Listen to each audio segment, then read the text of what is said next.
આજે આપણે આભા કાર્ડ કેવી રીતે બનાવવું તે સમજીશું.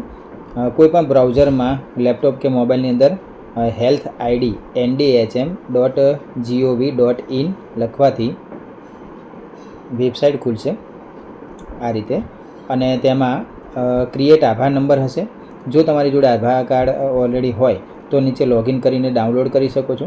હવે અત્યારે આપણે નવું આભા કાર્ડ બનાવવું છે, તેથી ક્રિએટ આભા નંબર ઉપર ક્લિક કરશું. ક્લિક કરતાં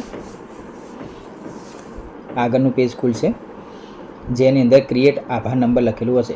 હવે અહીંયા આભા નંબર આપણે બે રીતે ક્રિએટ કરી શકીએ છીએ, આધાર કાર્ડ નંબર ઉપરથી અને ડ્રાઇવિંગ લાયસન્સ ઉપરથી. હવે ડ્રાઇવિંગ લાયસન્સ ઘણા બધા માણસો જોડે નથી હોતું, તેથી આપણે આધાર કાર્ડ ઉપર ક્લિક કરીને ડ્રાઇવિંગ આભા કાર્ડ નંબર મેળવીશું.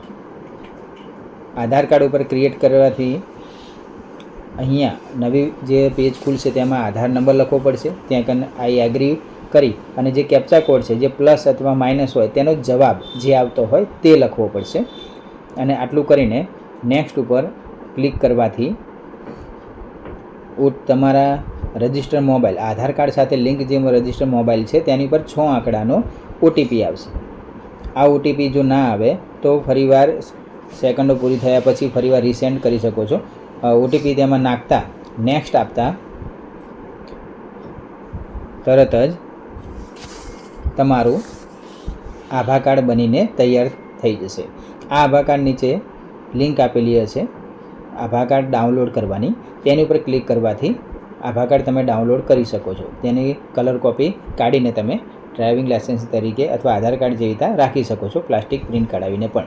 હવે આની અંદર તમે આભા કાર્ડની અંદર ડિટેલ જે છે તમે એડિટિંગ પણ કરી શકો છો.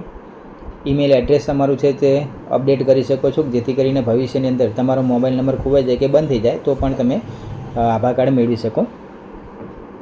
તમારો બીજો કોઈ મોબાઈલ નંબર અંદર એડ કરવો હોય તો પણ તમે આના દ્વારા કરી શકો છો. કેવાયસી પણ તમે વેરિફિકેશન કરાવી શકો છો. આ રીતે તમે ઘણી બધી માહિતી તમે આભા કાર્ડ દ્વારા મેળવી શકો છો અને આભા કાર્ડ તમારું પોતાનું જાતે બનાવી શકો છો.